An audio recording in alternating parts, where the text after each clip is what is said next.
Give everybody a few minutes to get on.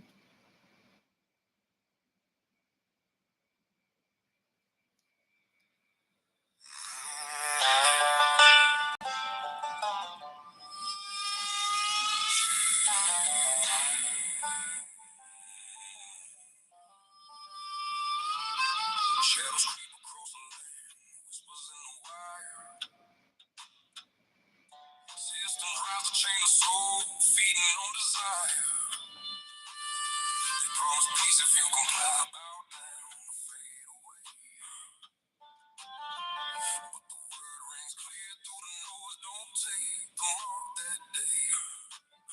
Right hand in the forehead, sealed in deceit. No buying, no selling without their beat. Revelation 13, 16, 17. Mark of the beast, coming for the lost. But I won't bow no matter what the cost. I'll stand with the Lamb whose blood was shed. Book of life written. No fear of the dead. Resist the devil, he'll flee. From the fight, worship the King. Hold to the light. Mark of the beast, I see through the lie. With the Lord, I'll never comply. World's pushing hard in these final hours. Lies on screens, twisting truth to power. They demand your soul for a place in line, but my allegiance is to the one divine. No compromise when the pressure mounts high. I'll take the narrow road even if I die. Mark of the beast, coming for the lost, but I won't bow no matter what the cost. I'll stand with the Lamb whose blood was shed. Book of life written. No fear of the dead. Resist the devil, he'll flee. From the fight, worship the King. Hold to the light. Mark of the beast, I see through the lie. With the Lord, I'll never comply. Here is wisdom. Count the number true, which man's rebellion. Nothing new but the faithful endure. Sealed by grace, no wrath for those who seek his face. When the beast demands worship and control, I lift my voice. Jesus saves my soul. Stand firm to the end, armored complete. Victory's coming, feel the heat. Mark of the beast, trying to steal the crown, but I'm standing ground. Won't back down with the Lamb who was slain from the start. His name on my heart, tearing chains apart. No mark on his hand, no seal on his head. Only the blood of Jesus instead. Mark of the beast, I refuse to call. Lord, I'm yours forever. Through it all, no mark, no mark. Stand firm, worship the Lamb. No retreat, no surrender. No surrender. Lord. No mark, no mark. Amen. Glory to God. Thank you, Lord. Y'all stand firm. No ground given.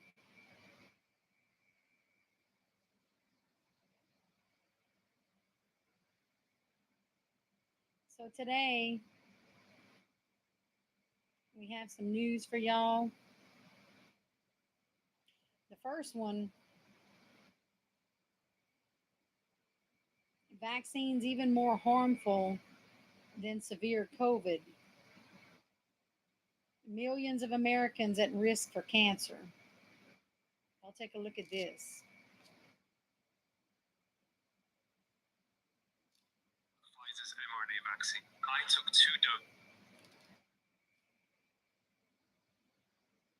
two doses of Pfizer's mRNA vaccine, unaware at the time that it was, in fact, a prophylacteria in my guts. An advanced blood test suggested I'm at slightly increased risk of cancer in the short term. In my view, the bifidobacteria. I took two doses of Pfizer's mRNA vaccine, unaware at the time that it was, in fact, a prophylactic gene therapy product, and unlike any traditional vaccine. I'm a grieving vaccine-injured doctor. I've been diagnosed with a persistent autoimmune condition related to loss of bifidobacteria in my guts.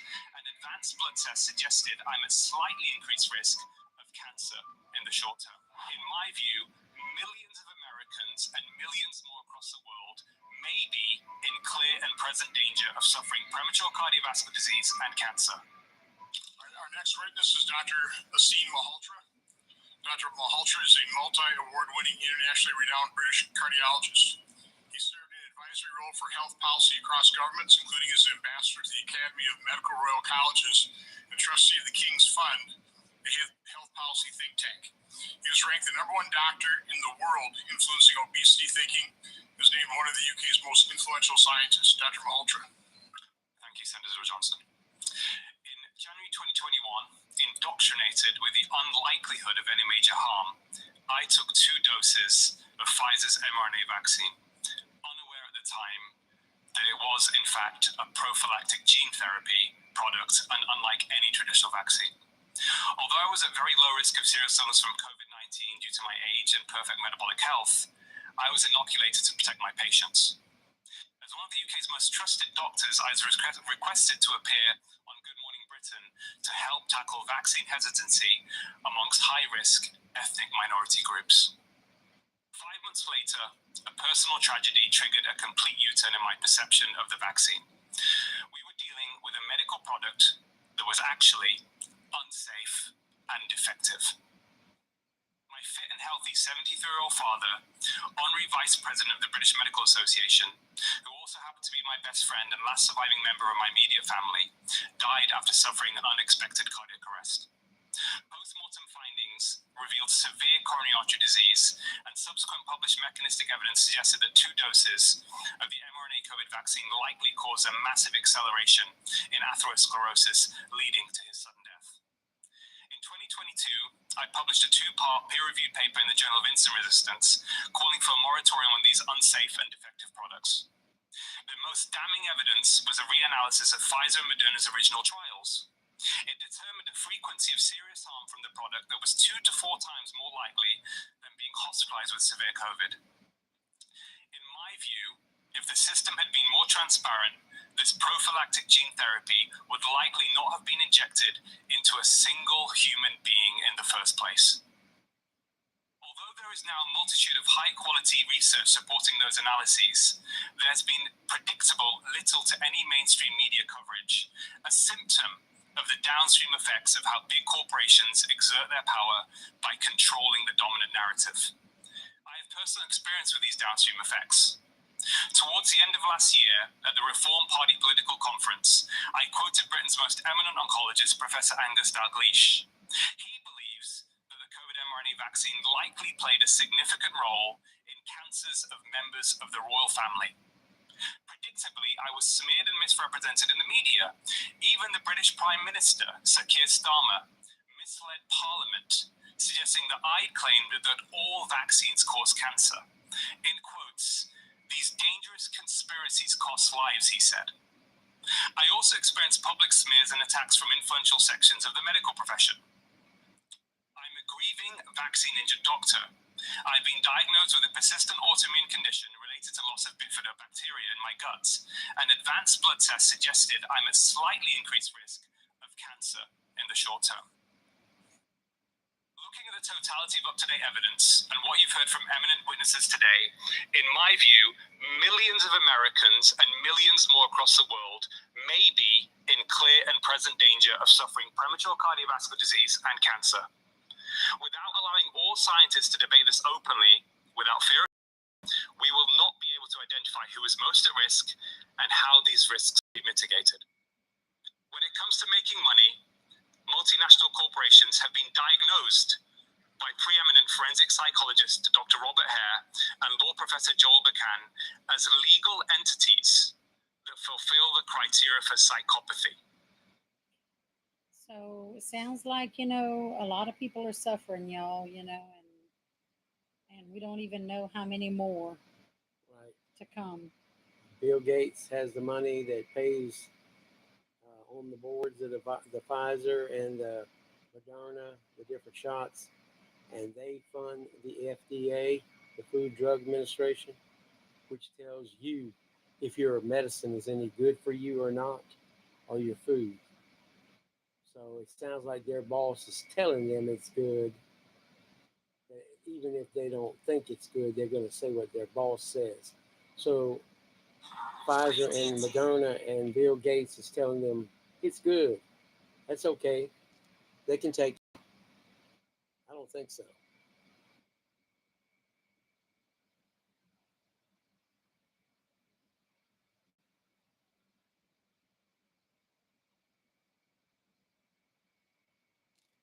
And y'all check this out. I came across this, and this, to me, this actually, if you noticed on the headlines of our news tonight, I have on there what is real. And to me, this describes what's truly going on right now, where we can't really trust everything that we're seeing, you know, and the image of the beast, you know, we may very well be looking into the image of the beast every day and don't even realize it. And also, you know, a lot of these videos, some of the things that we're seeing may not even be real. Right. There's a lot of things that say they're dubbed, which means AI made. Right. So you have to be careful. Y'all take a look at this. When your own eyes were enough, when you could look at a face and know it was real. There was a time not so long ago when your own eyes were enough, when you could look at a face and know it was real. You could hear a voice on the other end of a phone and never once question whether the person you loved was truly the one speaking. That world is gone. And most people have not yet found the words for the grief they feel about losing it. You have felt it. You have scrolled past a video of a world leader saying something monstrous and paused and wondered, is that real? Or did someone build it? You have received a message in a familiar voice asking for money, for help, for trust, and felt a cold hesitation crawl up your spine because the voice was perfect, and yet something in you whispered that perfection itself is now the warning sign. You have watched an image of a place that never existed, of an event that never happened, of a person who was never born, and you have not been able to tell. None of us can tell anymore.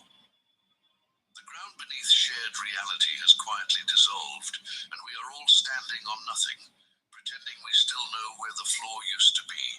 We call it deep fakes. We call it artificial intelligence. We call it synthetic media, generated content, cloned voices, fabricated faces.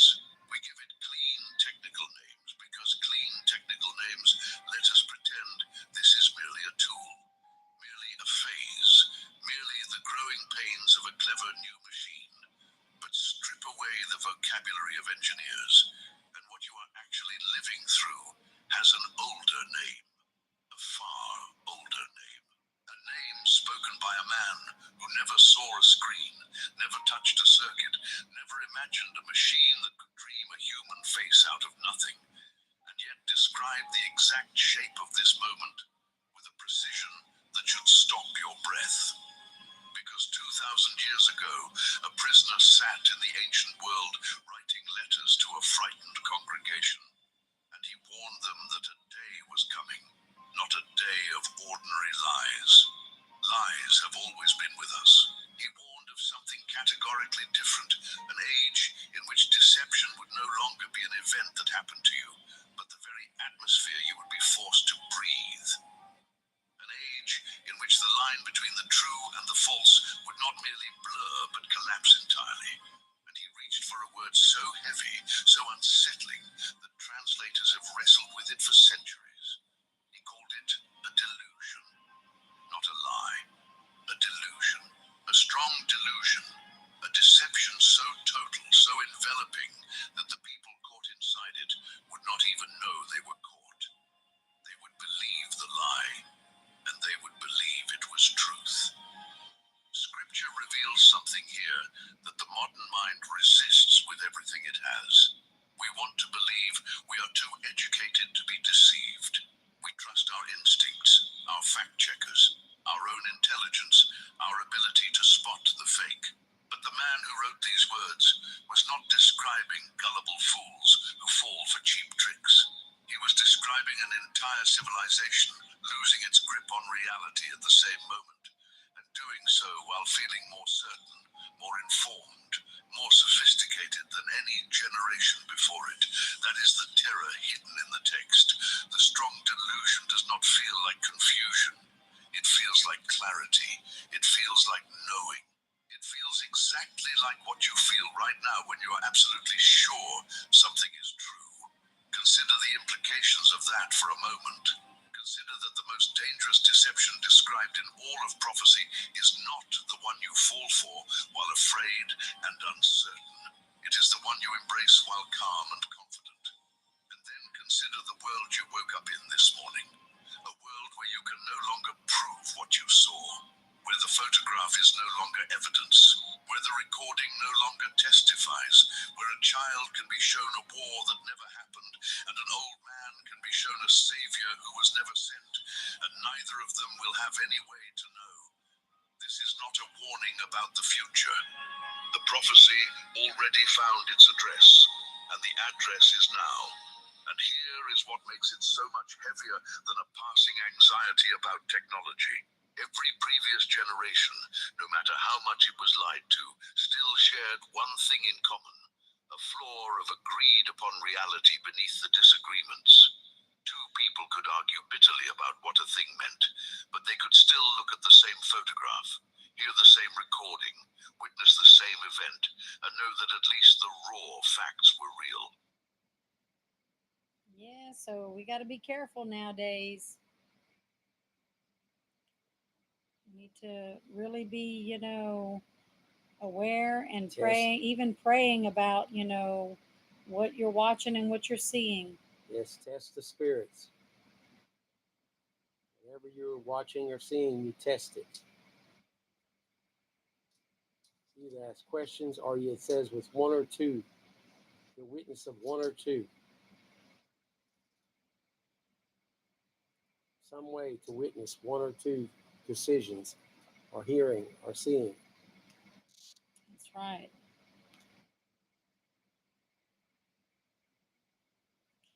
And here's another one, y'all. Y'all check this out. This is about a store.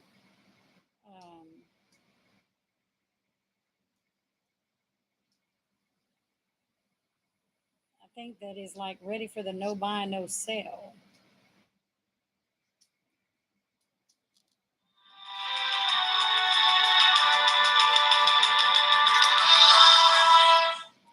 For nearly 2,000 years, Christians have read the prophecy that a time would come when people would be prevented from buying and selling.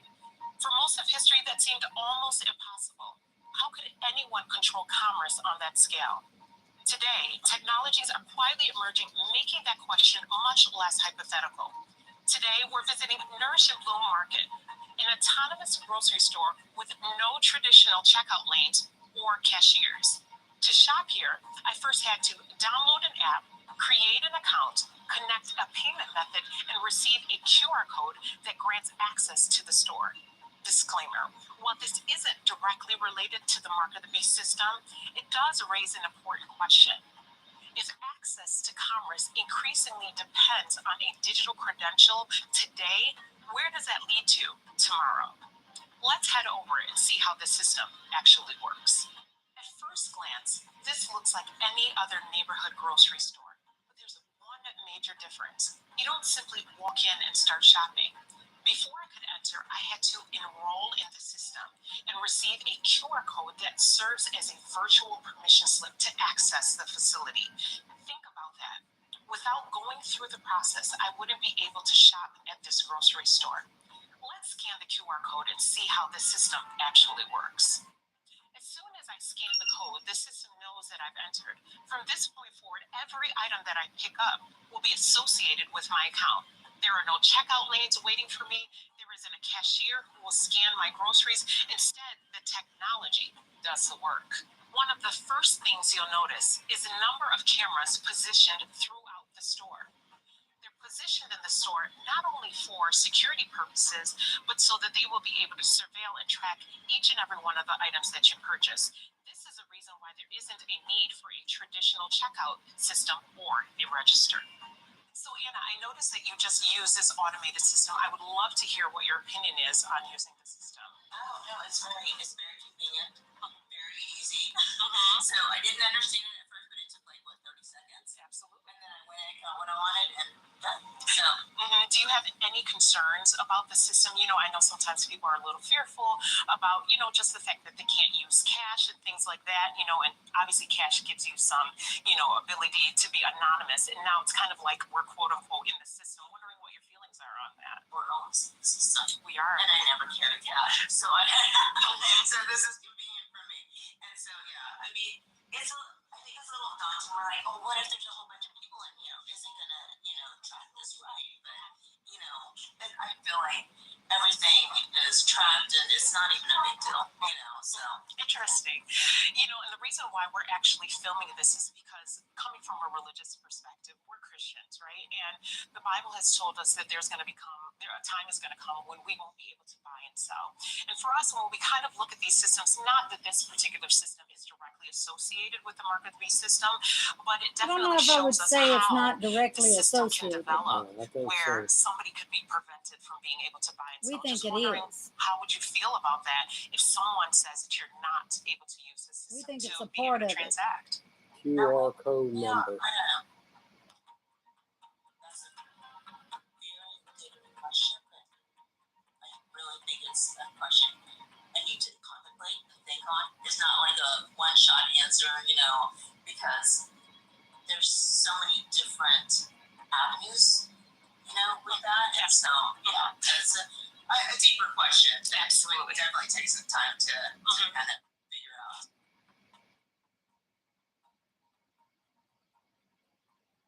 Now comes the most remarkable part. I'm simply going to walk out. No cashier, no scanning. There isn't even a register in which I have to scan this in order to be able to walk out. The system is going to register this. And that's it. The system automatically charges my account and I receive a digital receipt. Now, let's be clear. I'm not suggesting that this grocery store is the fulfillment of Bible prophecy, nor am I saying that it is a part of the mark of the beast system. Far from it. I do think, however, it illustrates an important point. For centuries, Christians have wondered how a future system could ever regulate buying and selling. Technologically speaking, that seemed difficult to imagine. Today, we're beginning to see systems built around digital identity, automated commerce, and controlled access. On their own, these innovations are designed for convenience and efficiency, yet they also demonstrate capabilities that previous generations never witnessed. The question isn't whether this store is a part of the mark of the beast system. The better question is, does this technology help us understand how the kind of system described in Revelation can one day become technologically feasible? Revelation tells us that a time is coming when buying and selling will become a matter of permission. The technological barriers that once made such a scenario seem impossible are steadily disappearing. This isn't about fear, it's about paying attention, because the question isn't simply what technology can do today. The question is, where is it leading? For now, I'm still able to access this grocery store, but for how long? And only time will tell. They say how long. A QR code to get in. It says the mark, the name, or the number of the beast. If you can't get in without a QR code, you shouldn't be in there. That's control. Well, I think that's all we have for y'all tonight. Until next time, 2 Lamps Last Hour News and Oil.